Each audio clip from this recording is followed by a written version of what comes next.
The onset of the 1900s witnessed the return of diet debates to the field of sports medicine. The ancient Greek philosopher Pythagoras had actually been the first proponent of vegetarianism, but this idea had been criticized since the ancient Greek era all the way up until the 1910s, when scientists began to reconsider it because vegetarian athletes were consistently winning competitions. Scientists finally concluded that the reason a vegetarian diet was proving superior to a meat-based diet was because meat contains high amounts of purines, which are converted to uric acid after they're digested. Scientists at the time believed that uric acid in the blood prevented the flow of protein to the muscles, and that decreased the strength and the stamina of athletes. This theory has actually been solidified in modern sports medicine, as we now know that uric acid in the blood does indeed slightly hinder blood flow, which can reduce protein absorption by the muscles. However, while the part of this theory that states that purines are converted to uric acid and uric acid can slightly hinder blood flow, while that part is a correct concept, the part that states that the slight hindering of blood flow decreases strength and stamina of athletes, that part today is highly debated. Scientists are still pondering whether it actually makes a big difference that this blood flow is getting slightly hindered by uric acid. And they're really thinking about what diet is optimal for athletes. Is a vegetarian diet better than a meat-based diet? Are there pros and cons to either one? And what are the differences between them? There's a lot of debate going on between these two diets. And we're going to talk a lot more about the modern aspect of this in the next video of this overview of sports medicine series. That's going to be episode 5. So be sure to go check that out if you're curious. Now let's move to our last topic of discussion, which all started in the 1920s and 1930s, which witnessed exponential growth in the interest of sports medicine, especially in World War II Germany, due to the ideas of extreme muscularity, German strength, and Aryan idealism. All of these ideas likely contributed to the development of steroids and performance-enhancing drugs by German pharmaceutical companies in the early 1940s, who hoped to help their athletes win more competitions through these drugs so that Germany could be portrayed as a very strong country on an international basis. However, while all of these drugs started in Germany, it would not take long for them to become a world phenomenon. The use of performance-enhancing drugs, also known as doping, became extremely popular worldwide in the 1950s, just about a decade after the development of such drugs in Germany in the 1940s, which was extremely quick. The use of steroids spread like wildfire from Germany across Europe and then to America. Many new drugs were created in the 1950s. Some prominent ones include cortisone and amphetamines, and athletes began to use these drugs to improve their athletic performances. However, due to the deaths of several athletes being attributed to repeated doses of performance-enhancing drugs and steroids, these drugs all became banned in 1967 by the International Olympic Committee, or the IOC. The IOC then began to develop tests for these banned drugs in the 1970s, but athletes continually found new drugs to use to evade these tests, drugs that didn't yet have tests, such as testosterone, which became very popular in the late 1970s, but was very, very harmful to athletes, and rapidly changed the personality and physical features of anyone who used it. The risks of doping have been proven by a number of health-related complications, such as heart attacks, strokes, hallucinations, and various reproductive issues. Yet, black market chains for steroids still exist across the world today, and many athletes' value of winning over their health has led to their sustained use of these drugs. Steroids remain a large problem in the modern athletic world and in the modern sports medicine field. Now, let's summarize everything that we went over today.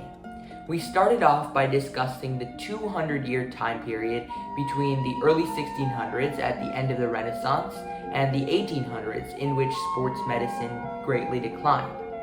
And this was because Europe, which had been the hub of sports medicine during the Renaissance, began to move away from cultural and intellectual growth, which had defined the Renaissance, and more towards exploration and trade, especially in the Americas. Then we looked at sports medicine during the 1800s and the 1900s, and specifically we covered 6 main topics that really embodied sports medicine during these 2 centuries. First, we talked about how the development of various sports and the rapid popularization of athletics during the 1800s led to the evolution of athletic regimens during the mid and late parts of the century. Specifically, we talked about how forced injury was used extensively within athletic regimens because it was thought to be a very efficient way of helping athletes lose weight. However, once Archibald McLaren did his research on this topic and found that forced injury was actually extremely harmful to athletes, and really anyone, the concept fell into disfavor with the onset of the 1900s. We also briefly talked about how alcohol was used in athletic regimens because it was originally thought to be beneficial to athletes, but this too fell into disfavor once the opposite was found to be true. Next, we discussed the rise in popularity of competitive sports among young generations, as well as the concept of educational athletics, where athletes tried to build their character and personality through their sport, as well as physical strength, so that they could become more well-rounded. This led to connections being made between the nervous system and muscular system, and this mental physical aspect of sports was most of all facilitated by the German scientist Emile Dubois-Reymond. Third, we discussed how this popularization of athletics during the 1800s led to a massive apprehension of injury during the later parts of this century, and we talked about why this was for 2 different reasons. Number 1, we talked about how athletes were suffering various physical injuries and physical blows in-game, which were proving to be extremely harmful and problematic to them, and sometimes even fatal. So being afraid of these kind of injuries was actually justified. Now, we also discussed the concept of athlete's heart, which refers to the natural hypertrophic condition of the heart that results in some athletes who perform day-to-day strenuous exercise over a long period of time, be it months or years. In the late 1800s, athletes' heart was constantly misdiagnosed for either dilated cardiomyopathy or hypertrophic cardiomyopathy, both of which are very serious conditions. And that was due to the lack of sophisticated technology during the time period. This really led to people being terrified to undergo physical activity because they were scared to develop athletes' heart, and people actually thought that athletes were unhealthy during this time. And it wasn't until the 1920s that scientists finally determined that athletes' heart was a harmless condition, as we know it today in modern sports medicine. Upon more research being done in the 1900s, where athletes were compared to non-athletes, it was actually determined that the overall physiology and health of athletes was far better, not worse, than normal. Now let's briefly return to what we were talking about earlier, which were the physical injuries and physical blows that athletes were suffering in-game. Apprehension of these injuries helped to bring an entirely new and extremely important dimension to sports medicine, which has advanced greatly over the past century. And this dimension was mechanical injury prevention, which entails a variety of devices that help to keep athletes safe while they're competing in their sport. Fourth, we talked about women in athletics, and specifically with the concept of the eternally wounded woman. And this concept refers to the fact that people were biased against women due to the fact that they thought they were the weaker sex in athletics due to their menstrual cycle. Women had faced athletic bias and social bias for centuries, and this greatly hindered their ability to participate, much less be recognized in athletics throughout the late 1800s and much of the early and mid-1900s. And while this has improved, as we discussed earlier, it is still a very big issue in the sports medicine field today. The fifth topic that we talked about today pertained to the athletic diet. And we discussed how in the early 1900s, scientists actually began to reconsider the idea of a vegetarian diet for athletes. And I'm not sure if I mentioned this earlier, but that was actually because vegetarian athletes were performing better in competitions during the time than were athletes who were sticking to a meat-based diet. And so scientists theorized that this was because vegetarian diets were lower in purine content than meat-based diets. and they believed that purines were converted to uric acid during digestion. Uric acid slightly hindered the blood flow in the body, which the scientists believed to cause decreased strength and stamina in athletes. And again, while this concept is proven to be correct today, the part where it decreases strength and stamina, that part is highly debated, and scientists are still debating whether a vegetarian diet versus a meat-based diet, which one is better and which one will lead to an optimal athletic diet. And we're going to talk a little bit more about this in the next episode, episode 5 of this Overview of Sports Medicine series. The final topic that we went over today was that of steroids, performance-enhancing drugs, and doping.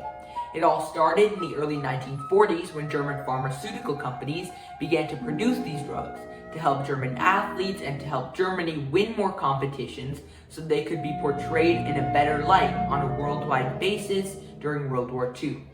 It didn't take very long for these drugs to become a craze worldwide, and in the 1950s and 1960s, many new drugs were developed.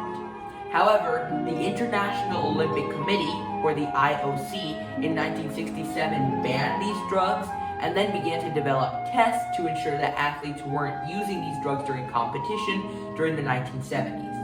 However, athletes continually found new drugs to use to evade these tests, and these drugs became increasingly harmful to athletes. An example that we went over in this episode was testosterone, which greatly changed the personality and physical features of athletes. Due to the athletes' desire to win over to protect their health, as we discussed earlier, steroids have still remained as an enormous issue today. And there's definitely things that we can do about it, because education about anabolic steroids, especially to young generations, is an enormous problem, not only in the US, but also across the globe. And we're going to discuss this as well in the next episode, episode 5, because steroids are a huge and devastating problem for many athletes today. Thank you guys so much for watching this video. I had a great time today, and I hope you did as well. I hope you were really able to learn something about how sports medicine evolved throughout the 1800s and 1900s and how that has affected what it looks like today. Make sure to go check out the next episode, episode 5 of this Overview of Sports Medicine series, and that's actually going to be the final episode of this series. And we're going to talk about the modern state of sports medicine, as well as 5 different improvements or topics that we need to devote more attention to and more focus to so that sports medicine can continue to evolve and really flourish in the coming years. So if you'd like to learn more about that, I highly recommend going to watch the next episode, episode 5. Lastly, if you guys did enjoy this video or if you were able to learn something from it, please don't forget to hit that subscribe button and like the video. It really supports me so that I can make more of these sports medicine videos for you guys so that we can delve deeper into the sports medicine field together. This is Vihaan signing off. Have a great rest of your day.